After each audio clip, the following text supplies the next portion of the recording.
Hi, my name is Robby Burns. Welcome to my new podcast. If you're wondering what this podcast is all about, I don't really have a good answer to that yet. It's really an experiment. I think talking is a really natural way to discuss a lot of interests I have that are really complicated to write about. Specifically, music, technology, and how technology intersects with other young professionals who are trying to lessen the friction between themselves and being creative in their everyday work. In this first episode, I sit down with longtime friend Jon Tippens to talk about Apple's new streaming music service, Apple Music. I hope you enjoy the show.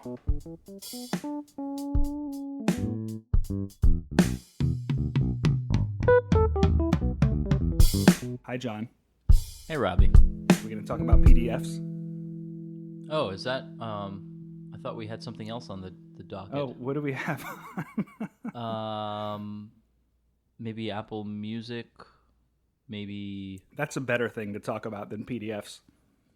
Well, given the week, Has been the week of Apple Music. it's been the week. How much have you used Apple Music this week? More than I would have predicted. So have you tried to rely on it as your sole? Well, yes, but of course, you can't change one simple fact, which is I have a lot of playlists in Spotify right now. Right. So right. I haven't moved over. So do you spend a lot of time in playlists? Yeah. I use them a lot, but I always have a use case for them. My main music listening is not like I organize a bunch of songs in an order that I like and then I play them from there. Like my primary thing is I'll listen to an individual song or an album at length. And typically I'm just using the search bar to search for whatever album I want, and then I hit the first song and then I just let it run. Right. So you spend a lot of time in playlists. I do, and partly because of the distinction between locally stored and not locally stored, right? So you'll put a lot of music that you want to locally store. You'll basically have a playlist that is for the purpose of easily isolating what you want local on your computer. Correct. Well, and I'll have a playlist for the purpose of being an all-purpose filler when I need to not use data. Right. For example, when I run, I don't want to use data because I run, almost every day or every other day, and you don't want to be using data that way. It's a waste. So let me ask you this before we talk about Apple Music. Since you've been running and since Spotify, which both of us have been using up until this point as our primary streaming service, they just announced this new running feature where the music syncs to is it your heartbeat or your pace? I think it's your pace. Okay, so have you tried that feature? I haven't, and there's a reason why. I think you're probably similar, but I'm not. I'm the sort of person who knows exactly what I want to listen to. I don't want to let someone else or something else dictate that. So that's a pretty good starting point, actually, to talk about Apple Music, because Apple Music's philosophy, all of the years I've been using Spotify, I've just been happy to have a search bar that magically takes me into an infinite realm of musical choices. So I'm using that search bar kind of as if all the stuff on the Spotify library is really on my computer, and I'm just because my personal library is already so big that I have to use the search bar to find anything. I don't go to artist and then scroll down alphabetically. No, that's crazy. You're not doing that. Yeah, I have 400 gigabytes at least. Occasionally you do genre, or maybe occasionally you check out one of your own playlists. Well, my metadata is so crazy that the genre hip hop is I have 10 different versions of something that would be considered hip hop. Right. Hip hop, rap, R&B, old school hip hop, hip hop without the dash in between hip and hop, and it's all a mess. So I don't even touch genres. So I use the search bar, and I have in Spotify just to get whatever I want. I type in what I want, and then I listen to it. But what's interesting about this is that Apple Music is founded on the idea that their prime selling feature, and I think the reason they bought the company Beats is because Beats had these human curated playlists. Right. where like a human being sat down and organized a playlist, much like having a musically inclined friend who gives you a mixtape. Right. Like they sit down and conceive of this playlist that they put together from start to finish. Yeah. And then Apple Music has, I've tried to count them. I mean, it seems to be like hundreds or maybe even thousands of these curated playlists from everyone. All like they have artist spotlights, like John Legend has a playlist. Right. Then they have stuff like Rolling Stones has a ton of playlists. Sure. Their list of curators is just huge. That friend that you whose musical tastes you cherish, right? I mean, this is the oldest story in the world of the dissemination of music.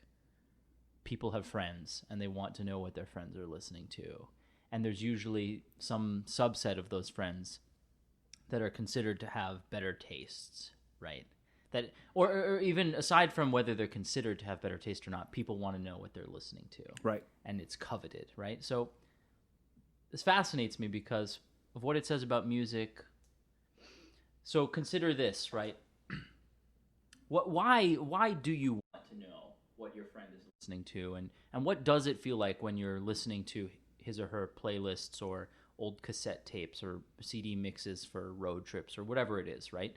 I mean, to some extent, the music takes on a different character. You're listening for more than just the track or what the artist put on the track or the record. You're trying to imagine what it's like to be your friend listening to this mix. It's almost like you're trying on his or her old coat, or living in their house for a day or two, right?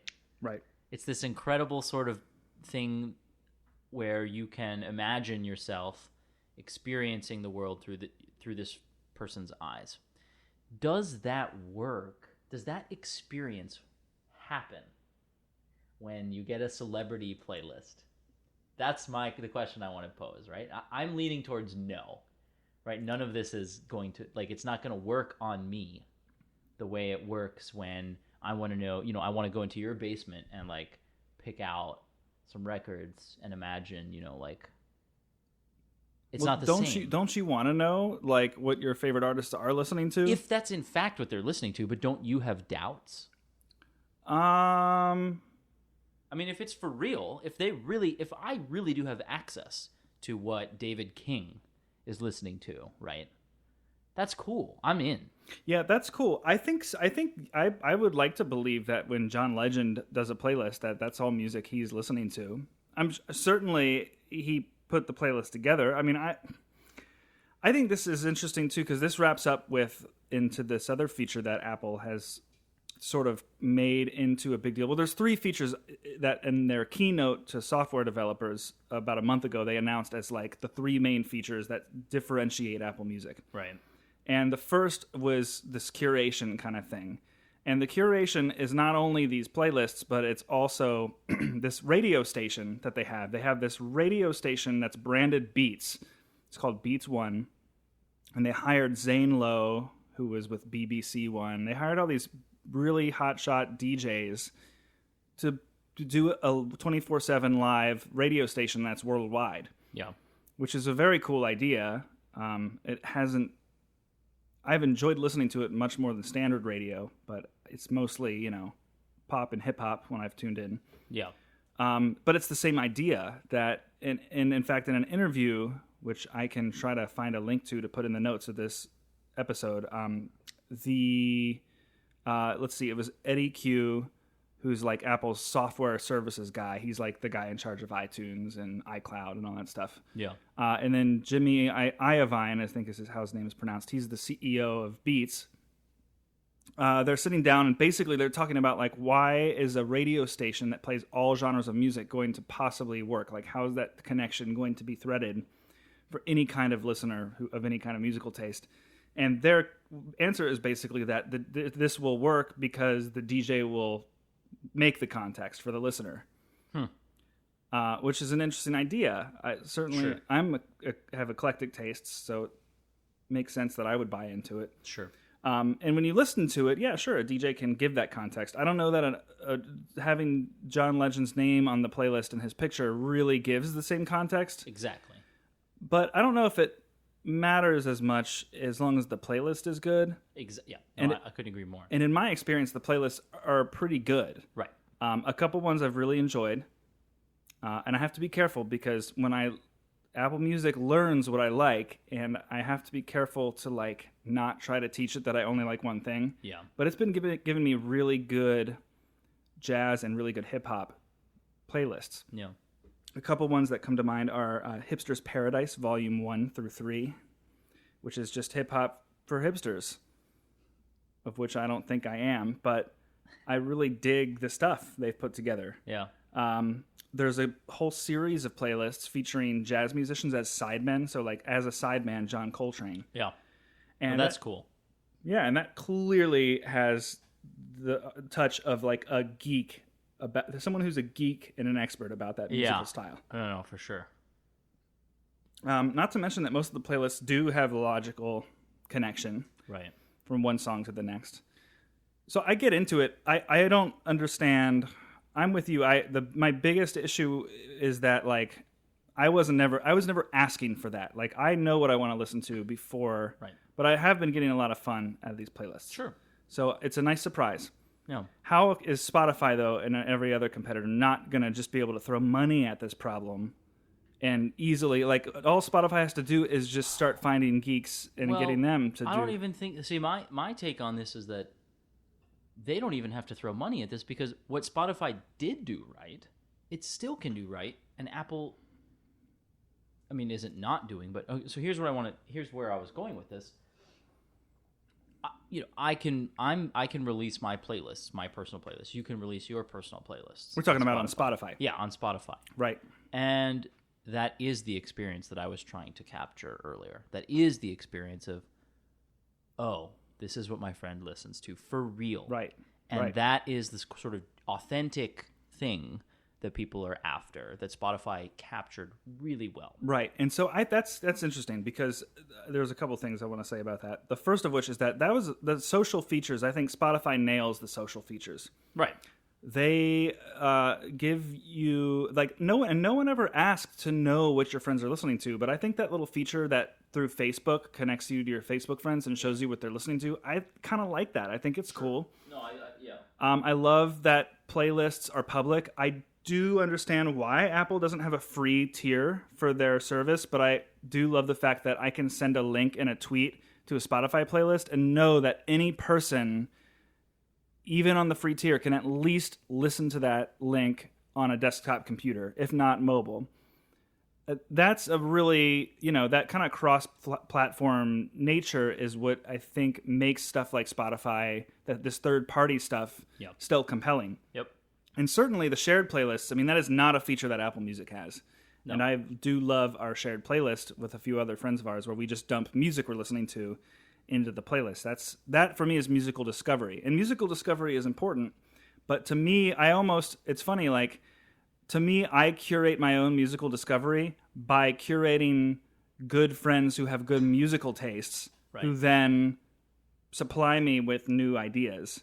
So there is a person, I am curating it either by the friends who help me to discover new things, or just by knowing what I want to listen to. Yeah. And Apple is coming at this more from a let us decide what you're going to listen to. See, that's the thing. It's such an Apple idea. And think about it this way. Think about the Spotify model or the social model as empowering users to express themselves. And here's what I mean by that.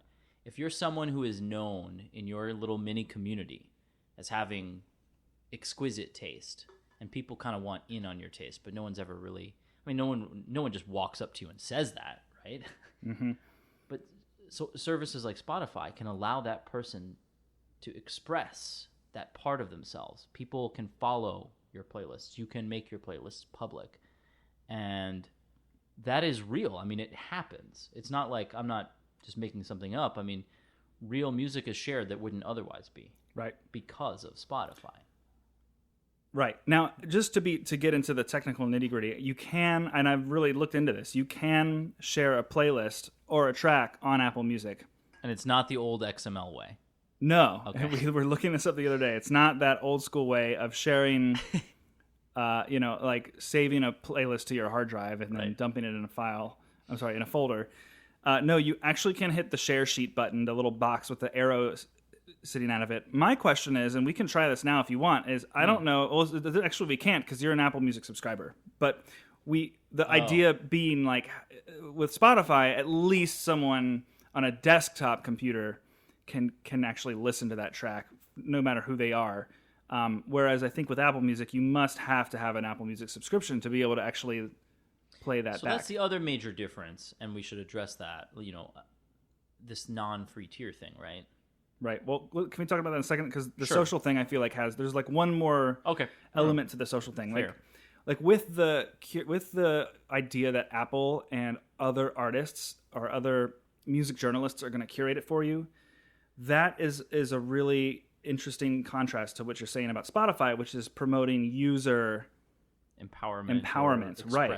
Like sharing playlists, publishing playlists from the user. Exactly. Like all of that stuff is not as easy to find on Apple Music because it's the way that the stuff that they promote and shove in your face when you launch it is the professionally curated stuff. Yeah. And this is also the other feature we talked about. We talked about the playlists. We talked about the radio. The other major new feature is called Connect. Yeah. Which I haven't used more than just to see what it was. It's this idea that it's a social network for artists to connect with fans. Right. Which, it's, I think in the keynote they said, artists use Instagram, Facebook, Twitter. We want to give them one place, which is a huge laugh because it's terrible. It's really what they're doing is you're giving them another place that they have to. It's sort of like saying this has been done 4 times, but we want to be the ones to do it. Right. I think they think that, this is not new at all, and now we're entering. Right. I think the idea... Totally arbitrary, Right. The idea... I don't know if it's even like, us two, we do this. I think it's more like they just want the vision to be that they control the entire... Like anything... Which is worse. Right. Anything that is music-related happens through Apple Music. And I gotta say, like, I just no don't... one's gonna buy it. Right. Like, if artists... And in like any social network, if artists are using it, it'll be a thing. Yeah. I just don't... Like, when the person that comes up on stage to promote Connect is Drake, and you look on Drake's Connect profile page, and he hasn't posted anything to it since Apple Music launched. So here's an interesting question. Who vets who's an artist and who isn't on this Apple Connect thing? So that's a great question. By the way, a lot of this stuff, I want to just shamelessly self-promote. I did a blog post about this nice. Just yesterday, and it's on robbyburns.com/blog. All of what we're talking about is more or less the gist of it. In the Connect thing, there's just a little sentence in there about my own experience trying to start my own iTunes Connect account. Okay, how did that go? Tell me about it. It was really cumbersome, and interesting. I haven't finished the process yet. Do they have to check off on you as a verified artist, or is anyone an artist? Anyone can technically be an artist. It's just that there's like they need like there's like certain information that you have to like track down with the IRS, like certain tax information. Like it's really like they want you. So if you're under 18, you're not an artist. Well, and see, that's the thing is like, I think even just if for the fact that it's complicated, I think the barrier to entry is higher. And in the, Apple announced this feature, like this is going to level the playing field. Like you can have a drum machine and a microphone and you can reach people. And because YouTube doesn't already do that. Right. I Connect not only allows artists to share audio files and pictures of what they're working on, but video too. And I don't know. I don't think. How does this level the playing field if YouTube and Facebook will let anyone do that? How is that? Well, I think it's doing the opposite of leveling. And I think the answer is, just to clarify, is because it's easier to do it on YouTube or Facebook, not necessarily because it's impossible to.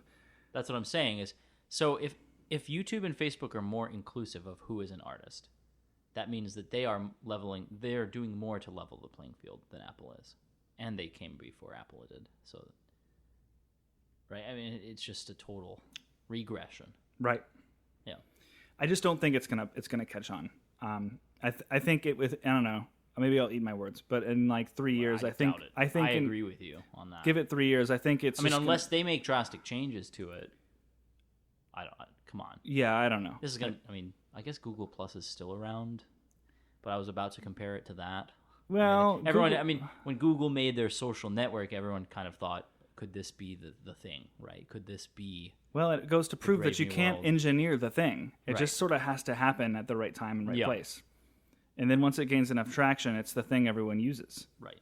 You know, I think very few have made it there. I mean, YouTube, Instagram, Facebook, and Twitter, maybe Tumblr come to mind as like major players, but really even Tumblr I would exclude from this. There's so few that you have to have. But I just want to point something out. You know, the beauty of Twitter, Facebook, Tumblr is that they treat everyone exactly the same. They don't make any judgments about, are you an artist? Are you not an artist? Are you this? Are you not that? Do we get to say if you have market power or not? Right? What's cool about Twitter is it doesn't matter if you're Kanye West, the president of the United States, his wife, or you're me, you have the same experience using the technology and tweeting. You're doing the same exact thing, right? Twitter doesn't favor you if you're at the White House versus if you're at Robby Burns. It doesn't treat you differently. That is so beautiful. Yes. Technically speaking, I feel like the algorithms that Facebook uses to determine what to show you, in what order it shows it to you, and in what level of importance it is, does go a little bit against what you're saying. Your point is that I use the same Twitter that Barack Obama uses. And there's something to be said for that. Right. That's cool, and I think that it's responsible for how successful some of those platforms have been. And this whole asymmetry thing where some people are artists, some people are not. There's this like system that's designed upon a power asymmetry, designed to favor this one group who's considered, you know, the artistic class, and this other group who's considered the consumer class. Not going to work the way Twitter and Facebook did. Right. Well, and you can't just claim it. You know, I think Apple is just sort of claiming it. Yeah, and they're the arbiters. It's like, who's going to sign on to that? Well, and to some extent, you know, I think Apple really revolutionized the music industry with the iPod about 15 so years ago, and I think they want to reassert themselves. Fortunately for them, I think Apple Music is a pretty strong product. Yeah. And I think the fact that it's on millions of iPhones is going to deter a lot of people. For sure. The 3-month free trial, you know, I think if you're wondering if it's for you and you use it for 3 months and then you miss it when it's gone 3 months later, I think that's a really great way to get people using it. I also think it's a great way to get people to convert. You need about 3 months to make the switch from Spotify. If you're a Spotify user. Right. And you're considering, should I switch, should I not?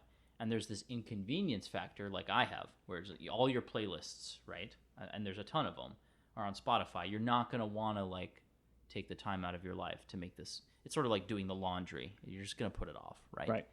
3 months is about the right amount of time to get you to be like, well, I'm paying the same amount and I like this Apple service. I guess I'll remake all my playlists over there. I mean, I think they would have been smarter to make some kind of like, I guess, conversion tool. Yeah. They're out there. Okay. Yeah, check Reddit, on the Apple subreddit. There's a couple Spotify converters. They're not perfect. What I did actually was I took my favorite albums and I actually had been trying Beats the month before Apple Music launched. So I had already started to like migrate towards it and favor it as, you know, the service that I was using. I was using it on my Apple TVs, a little bit on my iPhone. I was still using Spotify a lot at my computer. So it wasn't a big hit. You know, Beats got an update and just allows you to transfer all of your Beats playlists and albums that you had saved over to Apple Music, which was really nice. Yeah. Something that reminds me of actually is just getting into the process of like starting an account. I guess since we're both like edge case power users, we should probably talk a little bit about like what this means for iTunes Match. Are you a subscriber to iTunes Match? No. All right. The really short version is like 3 or so years ago, Apple launched iTunes Match. The idea was that it would sync your iTunes library across all of your different Apple devices so that in the music app on all of them, you would have the same playlists and the same music. Right. It did this by finding stuff that you had that was in the iTunes store and essentially matching it and authorizing you to stream that. And then stuff that you had that wasn't on the iTunes store, they just flat out uploaded to the cloud. Right. So Apple Music actually has this feature built into it, but there's been some confusion and debate on the internet as to what the implications of it are. Like, can you actually leave behind your iTunes Match subscription, which is $24 or $25 a year? Okay. I actually, in my blog post, linked to a ton of articles detailing this way better than I can right now. But why wouldn't you be able to leave? So the gist of it is, like, if you're already an iTunes Match subscriber, of course you don't want to continue to pay $25 a year for what your other $10 a month subscription does. My general synthesis of all the stuff I've read, and it's still confusing to me even after doing a lot of research, is that Apple Music... Okay, if you delete the original copies on the hard drive of your computer that you use to sync, and then you want to re-download them from the cloud, the Apple Music will add digital rights management to files. So let me create a use case. Let's say that I own Taylor Swift's 1989. And I have that living locally on my MacBook. Okay. Let's say that I become an Apple Music subscriber, and then iTunes Match. Wait, which one did I just say? Did I just say Apple Music? Let's say I become an iTunes Match subscriber. Right. What iTunes Match does is it says, "Hey, we have 1989 in the iTunes store." Correct. So when you get on your iPhone, we authorize we'll let you stream let you stream that album. Right. And then let's say I have some voice memos I recorded, me playing some songs or writing some chord progressions or something. It'll say, "Hey, that's not on the iTunes store, but we're going to upload it to the cloud so that you can, listen to it on all your devices." They add DRM to your... Well, no, iTunes. So what that means is that if I go onto another Mac, not the one that actually has 1989 living on it, right, I can download that album onto my hard drive and then do whatever I want with it. Now, let's say I'm only using Apple Music, but essentially to accomplish the same thing. Okay. If I were to go to the Mac that doesn't have That's the files... me, by the way. I'm in that position. You're in that position, an Apple Music user. So 1989, if you had a desktop computer with that album living on it, and then you had a MacBook, that MacBook through Apple Music would be able to stream that album. But if you click the download this to my computer button, it would let you, but it would be DRM restricted. Interesting. So that's a really interesting... Even though you had it. Right. Weird. Yeah. It seems like I don't know if it's a bug or like a contractual... Well, that is bizarre because I thought that Apple a few years ago made a move to just eliminate this DRM business from their iTunes purchases. Right.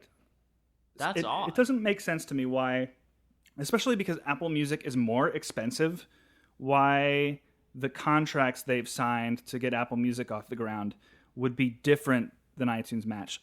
Maybe it could just be a bug. Like it might be something that in an update... It could be some sort of weird legacy bug. Right. I don't know. So for the time being, I'm keeping my iTunes Match, which for the record... You're only paying... So at 30, you said $35 a year? 25-ish.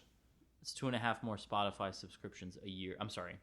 Apple Music subscriptions a year. So you're instead of paying 12 months, you're paying 14 and a half right. months. I'm perfectly willing to... Right. It's not like... pay the extra $25 on top of the $10 a month. Let's just say that I'm like, I don't know. This is a bad example because I don't really have much use for 1989 other than for listening. Or referencing that year. Or referencing that year. Remembering when I was about, 3. Like, let's just say it's, the same thing, but it's like now we're talking about Kind of Blue by Miles Davis. And I'm on my MacBook and I really want to take that recording and, I want to like play it for my band and have them improvise over it, but I want to change the key. So I have to like take the file out of iTunes and put it into another application. Yeah. Like I would not be able to do that on the computer that didn't have the file on it. Because of the DRM stuff. Because Apple Music would... it. It would let me play it locally from iTunes, but not anywhere else out of iTunes. Pretty edge, Casey. But still. Very edge casey. But still. Yeah. No, it's music you bought. So the general rule is if you want to get rid of iTunes Match, you better keep a backup of all your files. And let's not forget that, back when Steve Jobs was still giving the presentations, he's quoted as saying things like, you should own your own music and it should be yours. Right. I mean, and here we are. Yeah, well, I don't think anyone knew streaming music was going to be a thing. No, he was reacting to streaming services at the time he said that. I have a feeling like they would have dragged him kicking and screaming, but if he were still alive, we would probably be in the same place. You could be right. I just only bring it up to illustrate how far we've come, and how easy it is to eat your words in this really accelerated world we're living in. But let's discuss the free business. Right. We said we would get to that. Yeah. I don't know. I think that it's probably the best thing they could negotiate, considering the breadth of. I have not heard about too many things that are on the iTunes store that you are unable to stream through Apple Music, and the iTunes store pretty much has everything. So I've heard the Beatles and Prince are two of the bigger names that you cannot stream. Yeah. From Apple Music. I can't think of anything I've searched for that I can't find on Apple Music besides those two. Yeah. So I think it's, I think the real question is Spotify is losing money some months, can they even, it's clear they can't even afford to give their free tier. Right. Who knows for how many years longer there will be a free tier. Well, that's the thing is, so the free tier, the way that it functions in the market is kind of worth discussing, right? Because it's not clear. Someone like Apple doesn't. I'm trying to provide a rationale for why they wouldn't provide a free tier. Apple doesn't have to give a free tier because they're Apple. They're not new entrants to the market, right? But I also think that their contract probably prohibits them from giving a free tier. Yeah, you could be right, but I'm putting myself in Spotify's position, or if I were to start a business tomorrow selling streaming music, right? I'd have a acquisition problem. I'd have a user acquisition problem. I've got to raise brand awareness. I've got to get people using my thing. I've got to buy Google AdWords. I've got to get marketing and advertising out there. And I should probably offer a free subscription to get people to adopt it, right? Right, but Spotify's is always on. You can use Spotify completely with ads. With the ads. Completely for free. Well, and the ads are generating some revenue for them. Not enough, I don't think. No, not enough. But Apple isn't generating ad revenue. Well, that's not something they really have to deal with. That's my point. Again, so Apple's not a new entrant to the market, and they don't have to deal with the ad revenue. They don't depend upon it. It's not going to pay their employees salaries, right? Right. So, again, I'm just trying to illustrate kind of the disparity between how these different companies have to approach the music business, right? It makes sense that Apple wouldn't need the free tier. And this 3-month idea is probably the right way to go for them. Yeah, I think so. I think the best hope for them, because I do think people want streaming music. I do know quite a few people who do Spotify. I think Apple, what they have going for them is give people the free trial. If someone really loves it, then when their free trial ends, they'll miss it, and then they'll pay up. Well, in best case, they convert. They stop paying Spotify, right. Well, and they start paying Apple. And if you don't have, I guess if you don't mind, I have sort of a closing thought. Yeah. I don't know. Should we each? Do you have more to say on the subject, or do you? Can we there's give no plans on my? Can we go for it? Closing thought. Go for it. My bar for my essential question is: will I stop paying Spotify and just completely switch over to Apple Music? And I think that the standard is honestly, even considering how much of an edge case I am, the bar is really low. What Apple Music does that Spotify can't do is it beautifully integrates your personal music library with their streaming catalog. And it does it in a way where you don't really feel like you're using a streaming service. You feel like you're using your just good old iTunes. Right. But now it's augmented with everything you can imagine. Yeah, you're right. And being able to dump music I own into the same playlists with stuff that's on Apple Music and stream it from any device, that's a dream. I super would miss the Spotify shared playlist stuff. And, right. And it's not to say that Spotify will not continue to get some use in my life. Maybe I'll even I'll like those features so much that I'll continue to pay for Spotify. I don't know. But there's always going to be a place for someone like Spotify. I mean, just a friend of mine the other day told me, like, there's always, it's like the same reason that I use Dropbox still, even though iCloud is a thing. Like, Dropbox works on any kind of machine. Right. And it works well. Spotify, a friend of mine was telling me, he's like, I'm never going to be able to play my favorite Apple Music playlists on my PS4 while I'm playing, Final Fantasy. But Spotify has an app, and you can just like Spotify is always going to be that flexible third-party solution. So, and I don't mean to intrude upon your concluding thought, but that was it. But this is you raised such an interesting point, and I hadn't thought about this before, but isn't it almost counterproductive the way that Apple's need to promote these human-curated playlists excludes the social features that we all want and that we'll cling to Spotify for? Right? Because if maybe that's why Apple didn't do the obvious thing and allow users to share user-created playlists, right? They had this big push to pitch these artist or DJ created playlists and their radio stuff, all of it. They thought, oh well, if we allow users to create their own playlists, they won't use these features, these wonderful but expensive, great features we just made. So we're going to push those really hard and hope that they get adopted and not allow users to share each other's playlists with each other, right? That's too bad. That came to the that it's an either or situation.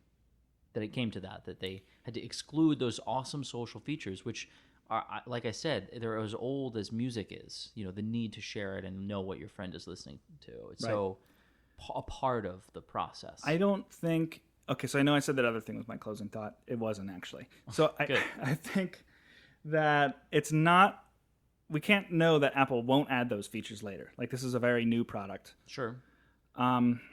We also, they're going to have time to develop it and add some of this stuff. I also think that it's not surprising. I'm not saying I agree with it, but it's not surprising that they've chosen this focus. It's really the most Apple-y kind of focus they could have. I mean, this is the same company that for years has not given us file access on our iOS devices because they have a certain concept about how we are supposed to experience using an iPhone, and having that fidgety sort of like root level access to all the contents of the machine is not how they want the iPhone to be used. And like power users, like screw them. This is what the iPhone is. Apple Music is like so, with these curated playlists, is so much the same thing. It's we know what you want to listen to. And that's not for everyone. This is why Android has a market share, Yeah. It's not for everyone, but I think it is going to be for a lot of people that I think it's going to be successful enough that we're not going to see it go anywhere. I mean, as long as streaming music is a thing, I can't imagine there not being an Apple Music. Yeah. And as long as I'm using devices that play nice with Apple's ecosystem, especially iTunes, then Apple Music is probably going to be the one that's most easy for me to use. Oh, and not to even mention like the system level features you get being an iPhone user and using Apple Music. Like, hey Siri, play me the greatest hits from 2004. Sure. Like, that's never going to be something that Spotify... Well, no, it's not. I don't think it's ever going to be something that an app like Spotify or Pandora gets to have a Siri command on an iPhone. Although sometimes with mixed results. What was it? The other day we were hanging out and you told Siri to find the track. Siri played you like something in else entirely. Yeah. Which we ended up listening to. We did. Yeah, I don't remember what it was. I saw a pretty funny tweet today where it was a tweet of like... It was a screenshot of the Siri... Yeah. Mode, and the command had been play terrible music, and then the Siri response was, okay, playing your music. Oh. Sassy. Yes, so sassy. Cool, man. Well, this has been great. Yeah. We'll do it again. I want to do PDF management. Okay. One of these days. I'm glad we got... So now that we have addressed the Apple Music thing, I think we can... we won't feel guilty the next time we do this talking about PDF management, because it would be a travesty to do so now. Yeah. Think about that. Be thinking about PDF problems. I know you have a lot of PDF so problems. many, dude. You don't even. Okay, I'm looking forward to the next one. Nice. All right, Hitting the stop button. do it. Hi, it's Robby again. If you're still listening to this, I just wanted to drop in and let you know where you can find out more about Jon Tippens or myself. The best place to find us is online at our Twitter accounts. You can find me at Robby Burns. That's ROBBYBURNS. And you can reach Jon at Tippensian, which is TIPPENSIAN. From there, you can see what we're into, what we tweet about, and find links to each of our respective websites as well. Thanks for listening.